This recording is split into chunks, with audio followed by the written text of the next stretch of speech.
pasar hoy día con lo que es la clase de enfermedades intersticiales.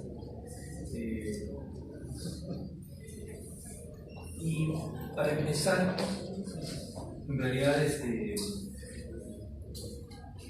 el concepto de enfermedades intersticiales es un concepto que a lo largo de los últimos años ha tenido varias diferencias. Es más, hay gente que niega que existen las enfermedades intersticiales. ¿Y esto por qué? Porque en realidad el intersticio no es sino una parte de lo que es el parénquima pulmonar. Para la idea, por favor, para salir. Ya no creo que si pueden abrir la puerta ahí. ¿Cómo? Está abierto. Bueno,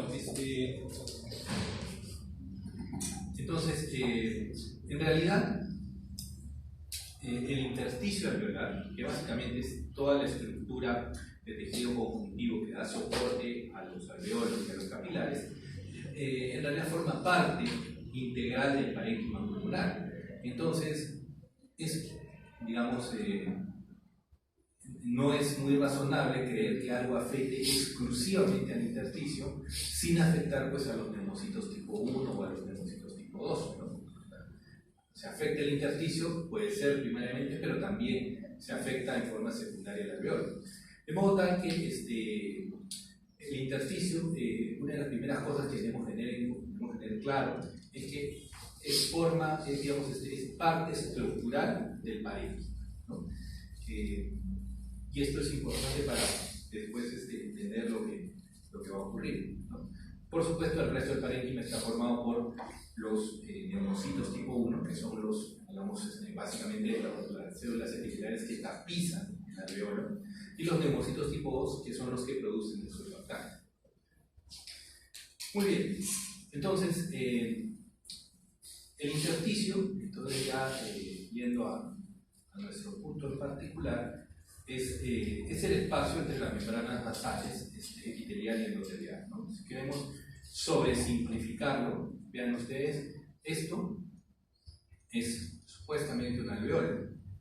Esto de acá representaría una célula de revestimiento, o sea, un neumocito tipo 1. Y esto de acá representaría un neumocito tipo 2, productor de surfactante. Esto representaría el corte transversal de un vaso sanguíneo con un par de lóbulos rojos ahí. Y entonces todo lo que da soporte, todas estas líneas que ven acá, y acá un par de miofibrolatos, toda esta estructura de tejido conjuntivo, elástico con miofibrolatos, que le da soporte a los alveolos, impide que se colapse, que le da soporte a los vasos sanguíneos, eso es el intersticio alveolar, ¿no? Entonces, cuando hablamos de enfermedad intersticial, hablamos de enfermedades que fundamentalmente o primariamente afectan a este intersticio, ¿no? Generalmente a través de procesos inflamatorios, y como ustedes saben, cuando nosotros tenemos proceso inflamatorio a nivel de tejido conjuntivo y miofibrolatos, lo que se genera son cicatrices, y entonces lo que va a generar es que esto forme, entre comillas, cicatrices, forme una gran cicatriz en el pulmón que hace que simplemente pueda deje de expandirse adecuadamente, ¿no? Entonces, el concepto de enfermedad pulmonar intersticial difusa en realidad básicamente agrupa a una serie muy heterogénea de enfermedades, ¿no? Que tienen como característica común afectar predominantemente al intersticio, ¿no? Y está el eterno debate de si se debe, por ejemplo, en Europa muchos países usan el término de enfermedad pulmonar parenquimal difusa, no usan el término intersticial, sino el término de enfermedad pulmonar parenquimal difusa, porque finalmente termina afectando tanto al intersticio como al parénquima. La mayoría de la literatura que ustedes van a ver proveniente de Estados Unidos y de Japón también sigue usando el término intersticial. Y en el Perú, la mayor parte de personas siguen utilizando el término enfermedad intersticial más que parenquimal. Y así es como lo vamos a continuar presentando en los siguientes minutos. La enfermedad intersticial difusa representa más o menos un 15% de la patología respiratoria, por lo menos en las series hospitalarias, ¿no? y el diagnóstico diferencial es muy amplio, ¿no? En particular cuando se trata de neumonías intersticiales idiopáticas, que son, digamos, el grupo más oscuro de estas condiciones, ¿no? Y el denominador común de todas estas enfermedades es que lo que va a haber es un pulmón no expandido, y sobre todo en estados avanzados, este pulmón inflamado, fibrótico, va a hacer que al momento de que el alveolo trate de expandirse, va a dar lugar a un sonido seco, un crepitante particular que se llama el crepitante velcro, ¿no? El crepitante velcro es la marca, digamos, diagnóstica de la enfermedad intersticial y de la fibrosis, ¿no? Y es muy similar al sonido que ustedes obtienen cuando ustedes abren las hojas de su tensiómetro. Es exactamente ese sonido, ¿no? Digamos, lo que coloquialmente se conoce como pega-pega, ¿no? Entonces, ese es el sonido velcro, ¿no? Muy bien. Ahora, ¿cuáles son los datos que debemos recoger en la anamnesis de los pacientes con enfermedad intersticial difusa? En primer lugar, casi siempre son enfermedades crónicas. Es muy inusual que sean enfermedades más bien agudas, ¿no? Y en las neumonitis intersticiales idiopáticas agudas son de muy difícil diagnóstico, pero son largamente las crónicas suman más del 95% de casos de estas condiciones, que casi siempre son crónicas. Tal vez mencionar dentro de agudas, cuando vean una enfermedad intersticial aguda, si el paciente viene con una radiografía, con un patrón intersticial, viene con disnea de pocos días o semanas de presentación, pregunten por fármacos, porque amiodarona, nitrofurantoína son fármacos que pueden desencadenar enfermedad intersticial aguda y, digamos, tal vez los pocos casos que hemos visto de neumonitis intersticiales agudas son por nitrofurantoína y amiodarona. Los síntomas, largamente los síntomas más importantes son disnea de esfuerzo y tos, ¿no? Hemoptisis y dolor prolítico son mucho menos frecuentes y deberíamos buscar otras causas, ¿no? Cuando vemos hemoptisis deberíamos pensar en vasculitis pulmonares, tuberculosis, ¿no? Y dolor pleurolítico, pues ciertamente buscar tuberculosis pleural, ¿no? O enfermedad difusa de tejido. Los antecedentes son muy importantes al momento de evaluar a sus pacientes, ¿no? Por ejemplo, la exposición a combustible de biomasa. Esto es también importante reconocerlo porque cuando ustedes revisen enfermedad intersticial difusa, si revisan el UpToDate o revisan los consensos internacionales o no, la clasificación que está en la bibliografía de lo que vamos a mostrar, van a encontrar que enfermedad por inhalación de biomasa no está considerada una causa de enfermedad intersticial difusa. O sea, la mayoría de autores lo niegan, y lo niegan en realidad porque no lo ven, ¿no? En otros países ese problema no es una condición importante. En el Perú todavía nosotros vemos mucha exposición a biomasa, ¿no? Involucra la leña y la bosta, ¿no? O sea, la gente hace, digamos, cocina con leña o con la deposición seca del ganado, se llama bosta. Y esas dos condiciones, esas dos tipos de combustible y biomasa pueden asociarse a EPI, ¿no? Y eso es algo muy peruano, ¿no? Si se quiere, ¿no? Como les repito, no lo van a encontrar en la literatura, ¿no? Bueno, exposiciones ocupacionales, particularmente gente que trabaja en vidrio, gente que trabaja en asbesto, bueno, con menos frecuencia de vidrio, ¿no? Crianza de animales, hay gente que hace hipersensibilidad a las plumas, en fin, a las deyecciones de las aves. El antecedente de tuberculosis también es muy importante. ¿Por qué? Porque la tuberculosis no da enfermedad intersticial difusa. Sin embargo, la tuberculosis da fibrosis pulmonar secundaria como secuela. Se llama fibrotórax tuberculoso.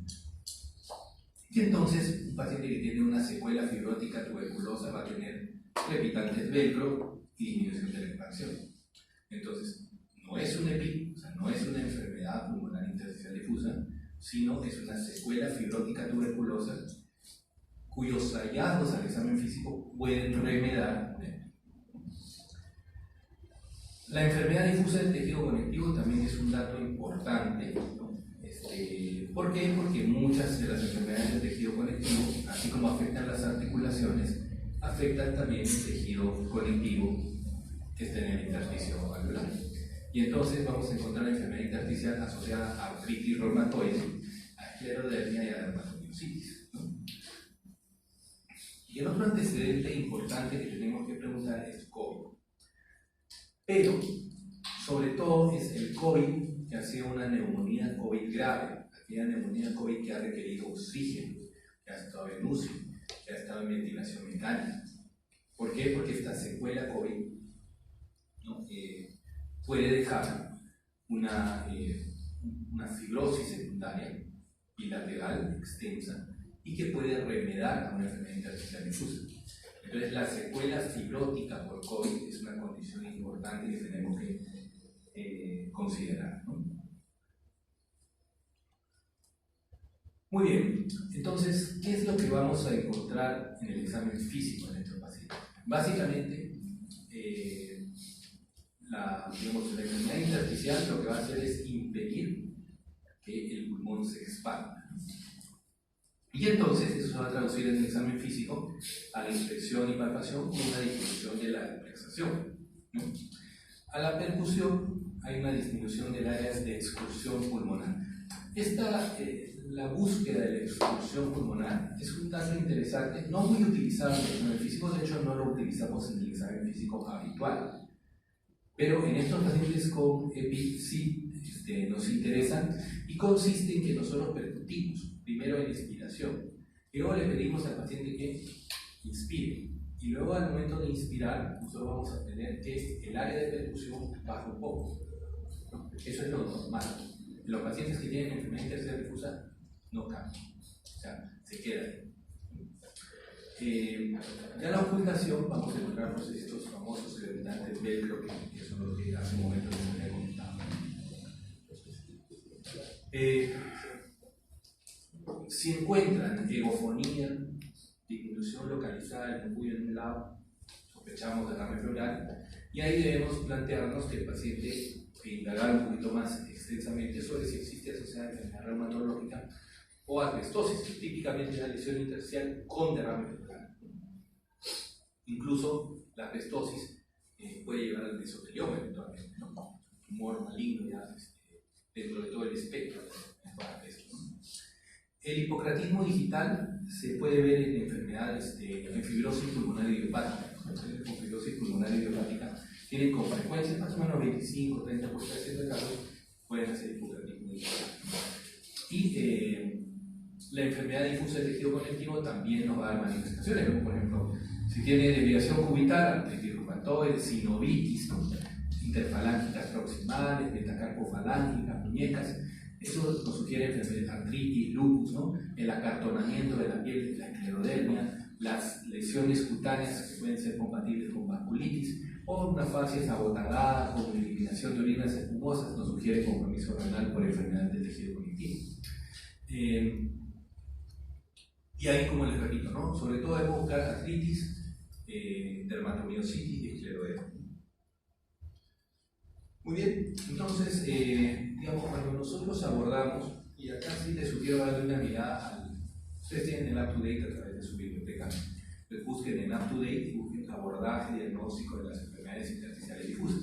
Hay un capítulo bien interesante sobre el enfoque diagnóstico. Y bueno, en general nosotros lo primero que tenemos que ver en un paciente con enfermedad intersticial es si ésta se debe a una causa conocida o si no hay una causa subyacente.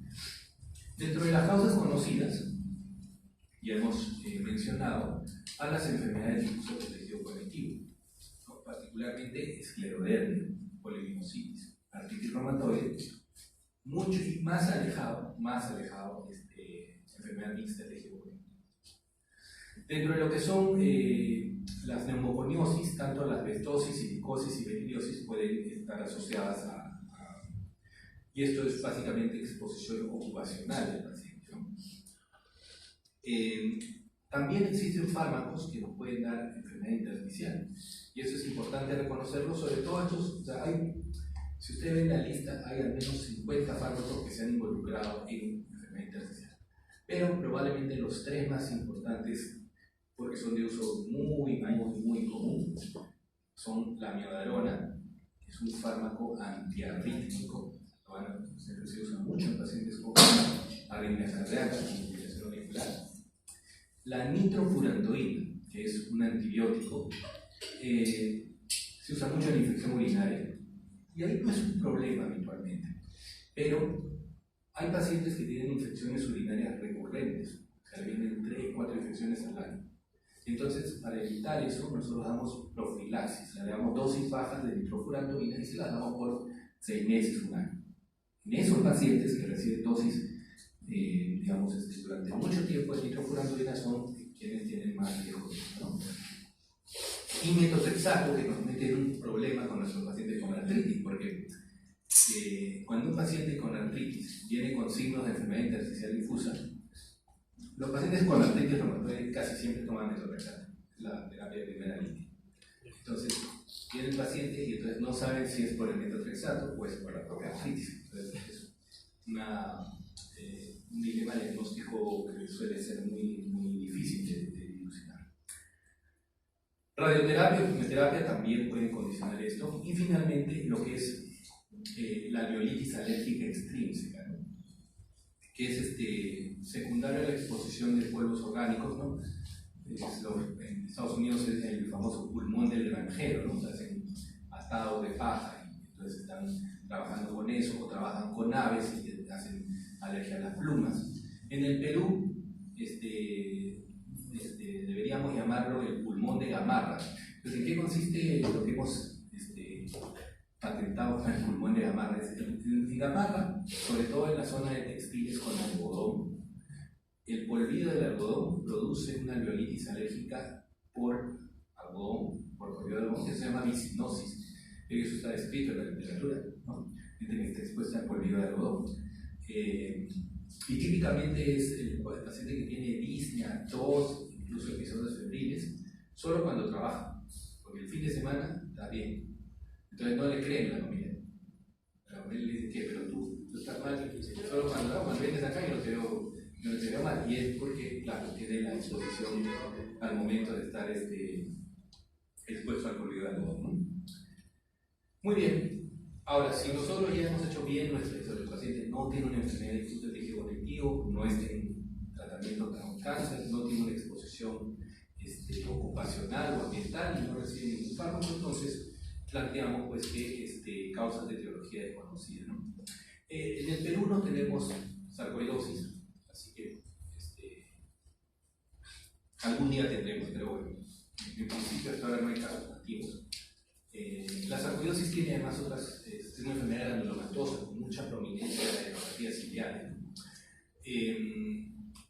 Enfermedad pulmonar eosinofílica es una categoría también un poco extraña, así que no vamos a abundar. Y bueno, linfangioliomatosis y proteinosis son muy, muy frecuentes.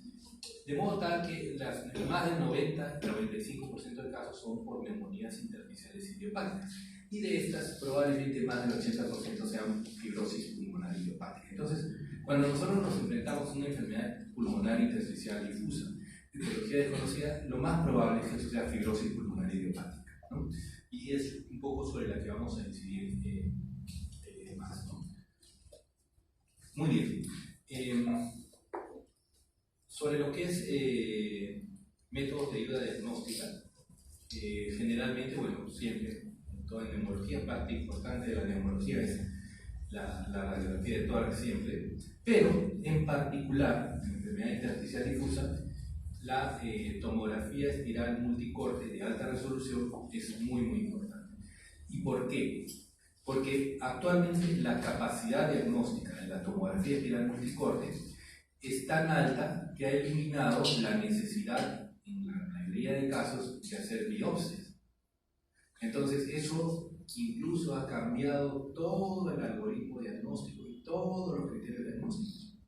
Antes había una serie de criterios diagnósticos para fibrosis pulmonar idiopática, incluyendo los resultados del lavado alveolar, de la biopsia pulmonar. Ya no. Solamente en un grupo seleccionado tenemos que hacer cosas adicionales, pero en la mayor parte, digamos, no en la mayor parte, tal vez en un 50% de pacientes, nosotros basta con los datos del examen físico, la anamnesis, una placa de gases arteriales y una tomografía para hacer el diagnóstico. Y en general, los gases arteriales de espirometría y la capacidad de difusión de monóxido de carbono no sirven más que nada para poder tener una visión de la extensión, ¿no? de cuán extensa o cuán grave es la enfermedad. Pero desde el punto de vista diagnóstico, probablemente en la enfermedad intersticial difusa, probablemente el elemento más importante desde el punto de vista de ayuda diagnóstica sea la tomografía espiral cortical. Esto es la radiografía, ¿no? Típica de un paciente con fibrosis pulmonar. Como ven ustedes, el intersticio normalmente, digamos, desde el punto de vista radiológico, nosotros podemos ver un patrón, digamos, reticular fino, que es lo habitual, que solo se extiende hasta los 2/3 interiores del pulmón. Luego en el tercio externo ya no vemos. Acá lo que ven es un patrón reticular grueso, con tractos gruesos que se extiende hasta la periferia. ¿No? Eso es anormal. Y que tiene una predominancia, como ustedes ven, es mucho más denso en las bases pulmonares. Entonces, incluso nos borra los bordes de la silueta cardíaca, acá del ventrículo izquierdo y acá de la aurícula derecha. Entonces, digamos, este patrón intersticial, ¿no? Con tractos reticulares gruesos que se extienden hasta la periferia y que comprometen, digamos, predominantemente los segmentos inferiores, es el patrón típico de fibrosis pulmonar en estadios avanzados. Y desde el punto de vista tomográfico, pues van a encontrar estas lesiones. Como ustedes ven acá, es como si fuera una serie de hexágonos o pentágonos unidos, ¿no? Y así, como si fuera un panal de abeja. Y justamente eso es el nombre de este patrón radiológico, se llama patrón en panal de abeja, ¿no? Los gringos le llaman el honeycomb. Y bueno, si ustedes hacen una biopsia de eso, van a encontrar un componente fibroso. El otro elemento importante que debemos recordar es que, y que se presta confusión, es que una cosa es el patrón intersticial desde el punto de vista radiológico y que es diferente de la enfermedad pulmonar intersticial. O sea, el patrón intersticial es un patrón radiológico que se caracteriza por la presencia de infiltrados reticulares que abarcan hasta los tercios externos. Eso es un patrón intersticial desde el punto de vista radiológico. Pero eso no significa que el paciente tenga una enfermedad pulmonar intersticial difusa necesariamente, ¿no? Obviamente el nombre viene porque, bueno, surgió en ese contexto. Sin embargo, existen, por ejemplo, neumonías, por ejemplo, una neumonía por micoplasma, por clamidia, por legionela, por asociada a citacosis. Nos pueden dar patrones intersticiales, radiológicos. El paciente toma su antibiótico y a los 20 días le toma una placa y ya no hay nada. Eso es un patrón intersticial, radiológico, pero el paciente no tiene PIB. Y ya más recientemente la neumonía por SARS-CoV-2. Los pacientes con neumonía por COVID tenían patrones intersticiales indistinguibles de cualquier enfermedad intersticial difusa. Y desde el punto de vista no infeccioso, una consideración importante es la carcinomatosis linfática, es decir, aquella extensión del cáncer por vía linfática, y eso, bueno, llega a los linfáticos del tórax y van a encontrar un patrón intersticial bilateral grueso que también nos puede confundir frecuentemente con enfermedad intersticial difusa, ¿no? Incluso a veces hasta aparece tuberculosis biliar. Entonces, no son, digamos, hay una intersección, lógicamente, ¿no? Las enfermedades intersticiales tienen patrón intersticial en la placa, pero el patrón intersticial radiológico no involucra necesariamente que el paciente tenga EMI, ¿no? Muy bien, dentro de lo que es gases arteriales, un aspecto importante es que el paciente, digamos, va a desarrollar hipoxemia progresiva. O sea, conforme pase la enfermedad, mientras más grave sea, va a tener más hipoxemia. Y va a aumentar el gradiente alveolar arterial, es decir, la diferencia entre la presión parcial del alveolo y de la arteria. Sin embargo, y esto es un dato bien importante, estos pacientes no hacen hipercambio. Si ustedes encuentran hipercapnia, eso no es EPI, o por lo menos no es epidisol. Porque la hipercapnia se ve en qué enfermedad. Ya han dicho síndromes bronquiales, ¿no? Entonces, ¿en qué enfermedad que afecta al bronquio encuentran hipercapnia? Enfermedad neuromuscular. Enfermedad, no, pero eso no es una enfermedad que ataca el bronquio. El bronquio. ¿Qué enfermedades bronquiales? EPOC. EPOC. O sea, el EPOC va característicamente con hipercapnia, ¿no? O sea, el paciente viene con disnea, le encuentran PCO2 alto, es el paciente con mucha probabilidad de EPOC. Y esto de acá es los patrones espirométricos que ustedes van a ver en los pacientes, ¿no? Acá, por ejemplo, esto es la expiración y esto es la expiración, ¿no? O sea, esto es lo que se llama la curva flujo-volumen. Entonces el paciente expira y expira con un máximo, generalmente al primer segundo elimina casi todo, después ya es muy poco lo que elimina hasta que no puede botar nada y luego ya expira. Esta curva flujo-volumen, digamos, en el paciente con enfermedad intersticial difusa, genera lo que se llama un patrón restrictivo. O sea, la forma de la curva es igual, solo que se hace chiquita. ¿Por qué? Porque tiene menos flujos respiratorios, pero esto abarca tanto la inspiración como la expiración. Y característicamente, ¿no? Si ustedes hacen, ese es el flujo en la expiración, ¿no? Estos son graves lo normal, y esto es la curva del paciente. Es igual, de característica morfológicamente es normal, pero es más pequeño. Y lo que van a encontrar, la combinación típica en estos casos, es uno, que la capacidad vital forzada está muy distinta. La capacidad vital forzada es la totalidad de volumen que podemos botar. Obviamente tienen un pulmón más chico, o funcionalmente más pequeño, casi no botan. Por eso su capacidad vital forzada está baja. Pero, y esto es un dato muy importante, siempre vean la relación B1 con capacidad vital forzada. ¿Por qué? Porque normalmente de toda la capacidad vital forzada, todo lo que bota uno, más del 80% lo bota en el primer segundo. Entonces normalmente esa relación B1 capacidad vital forzada es más del 80%. Los pacientes que tienen enfermedad obstructiva bronquial, como está obstruido, tienen una expiración prolongada. Entonces, el volumen expiratorio forzado cae, la relación B1 sobre capacidad vital forzada cae. Entonces, pero en el paciente que tiene enfermedad restrictiva no bota nada en inspiración, pero de lo poquito que bota, casi todo va en el primer segundo. O sea, su relación B1 capacidad vital forzada es normal. Acá, por ejemplo, el 94%. Entonces, es, digamos, el diagnóstico, ¿no? Disminución de la capacidad vital forzada con relación B1 capacidad vital forzada normal. Muy bien. Entonces, ya yendo de repente a lo, digamos, si no encontramos una causa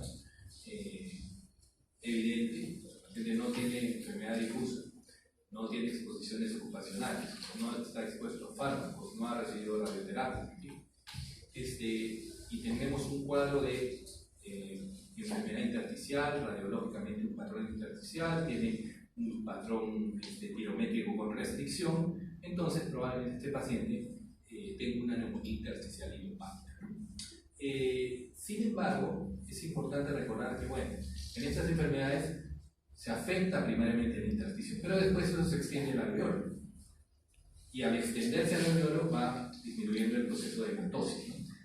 Así que finalmente va a afectar a todo el parénquima pulmonar, ¿no? Y dentro de estas neumonías intersticiales idiopáticas, en otros países, más o menos el 15 a 20% están asociadas al tabaquismo, porque en otros países, sobre todo en Estados Unidos, hay muchos fumadores pesados, ¿no? La gente que fuma mucho, ¿no? Y ahí tenemos, por ejemplo, a la neumonitis intersticial descamativa o a la bronquiolitis respiratoria. En el Perú no tenemos EPI por tabaquismo, o muy poco, ¿no? Yo personalmente nunca he visto una, pero es porque en nuestro medio el tabaquismo es una condición muy, muy infrecuente. De modo tal que nosotros y hemos visto que casi todas son crónicas. Por lo tanto, largamente la causa más frecuente es fibrosis pulmonar idiopática, que son la enorme mayoría de pacientes que vemos con fibrosis pulmonar o con una neumonía intersticial idiopática, ¿no? Ahora, en cuanto a esto de acá, bueno, justamente a propósito de esto, que es la más importante, entonces se ha juntado la ATS, que es la American Thoracic Society, la European Respiratory Society, la Japanese y la latinoamericana. Entonces se ha generado por fin una guía conjunta en los Estados Unidos, los europeos, los japoneses, los latinoamericanos han llegado a un consenso para lo que es fibrosis. ¿Por qué? Si ustedes revisan fibrosis, de repente, si buscan un libro de texto, de repente van a encontrar criterios mayores, criterios menores. Eso era antes, ya no existe. Entonces, ¿por qué? Por el advenimiento de la tomografía de alta resolución.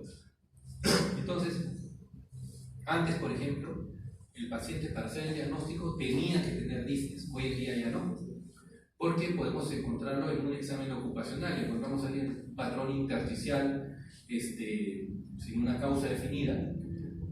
No le vamos a decir, no, mira, en cuanto a disney te regresas. ¿Por qué? Porque antes se hacía eso en realidad. ¿Por qué? Porque la fibrosis no tenía cura. Hoy en día, y particularmente en estadios no muy avanzados, hay tratamientos, en particular pirfenidol, que está teniendo resultados bastante buenos, ¿no? Bueno, entonces son pacientes en los que encontramos un patrón fibrótico en la radiografía o en la tomografía.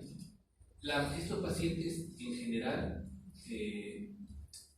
la edad casi siempre son mayores de 60 años, pero ocasionalmente, y sobre todo cuando son hijos de personas con fibrosis pulmonar idiopática, pueden hacerlo a partir de los 40. Y lo que les decía, ¿no? La tomografía de alta resolución permite confirmar el diagnóstico en la mayoría de casos. O sea, hoy en día la mayoría de casos se basa básicamente en una clínica compatible y una tomografía consistente con el cuadro, ¿no?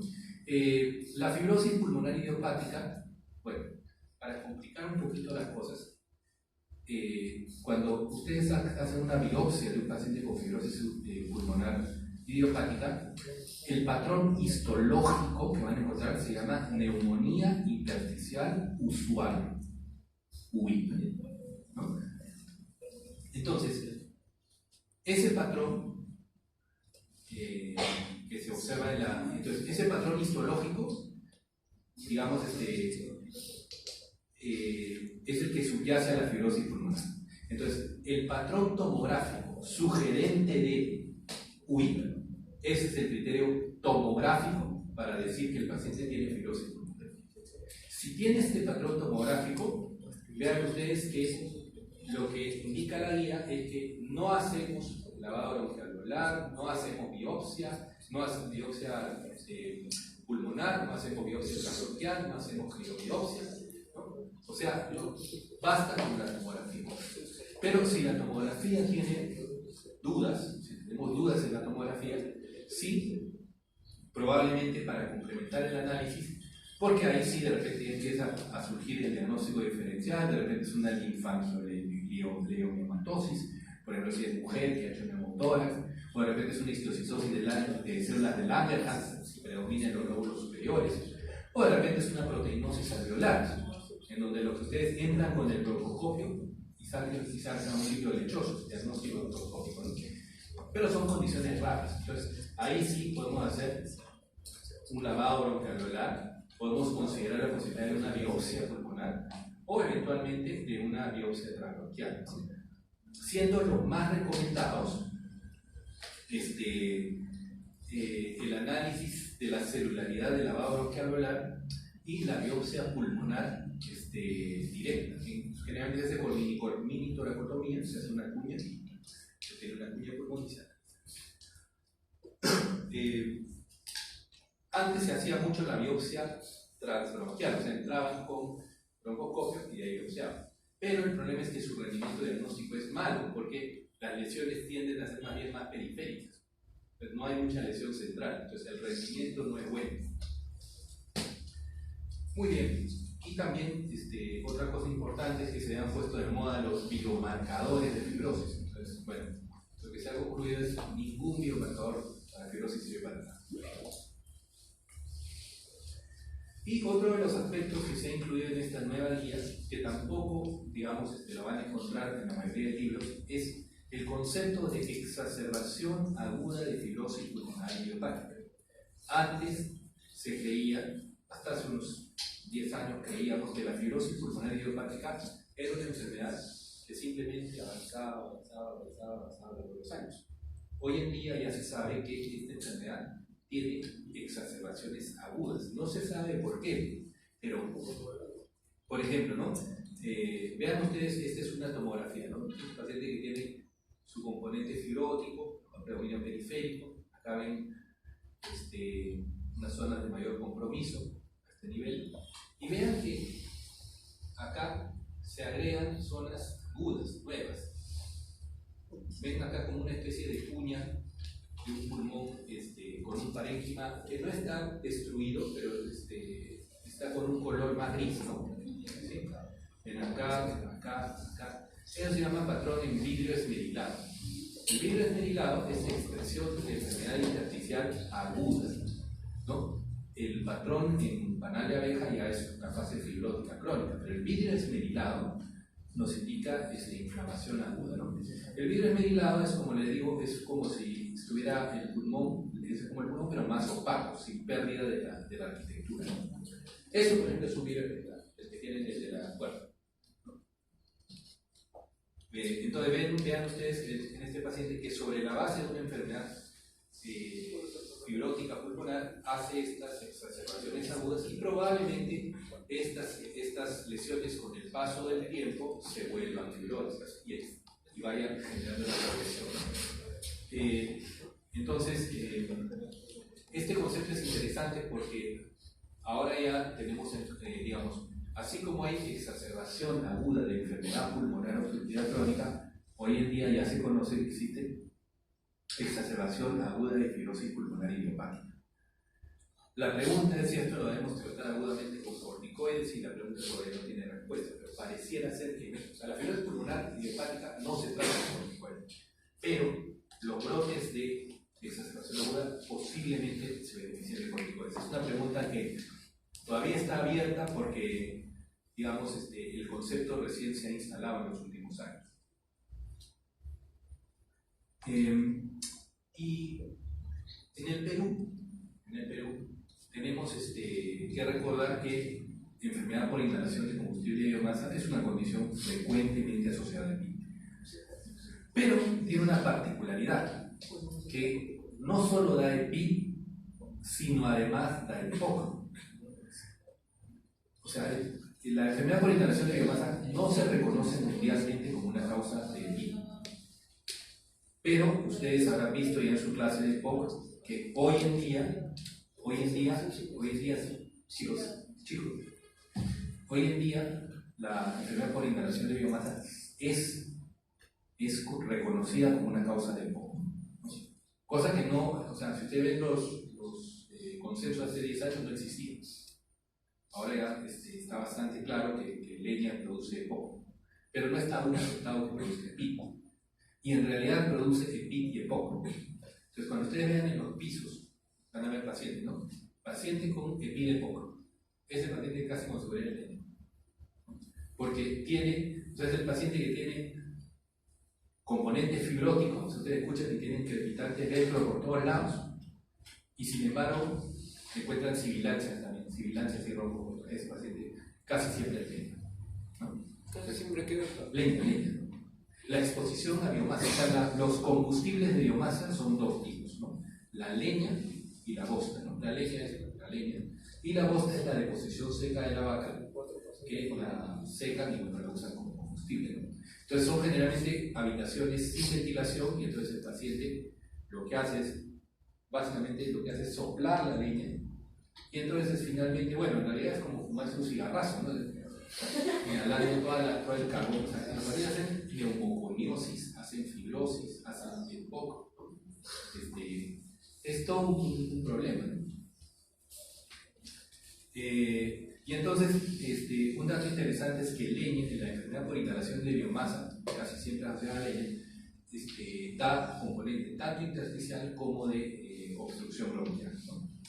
Y otra cosa que es importante recordar es que hay dos enfermedades en nuestro medio que dan fibrosis pulmonar sin ser EPI. O sea, no son enfermedades intersticiales, pues, no son enfermedades que atacan al intersticio y de ahí van comprometiendo todo el pulmón, sino son enfermedades que destruyen al pulmón de plano. Uno es la tuberculosis. La tuberculosis tiene una secuela fibrótica y cuando es bilateral se puede confundir con el PIB. Entonces, el fibrotórax tuberculoso, sobre todo el fibrotórax tuberculoso bilateral, da toda la semiología que hemos hablado: crepita espectro, no expande el pulmón, hipocratismo digital, y sin embargo no es un EPI, es simplemente una secuela fibrótica extensa. Y lo mismo COVID, sobre todo, como les digo, los pacientes con COVID grave que han tenido que requerir oxígeno, que han requerido ventilación mecánica, que queda con el pulmón extensamente dañado.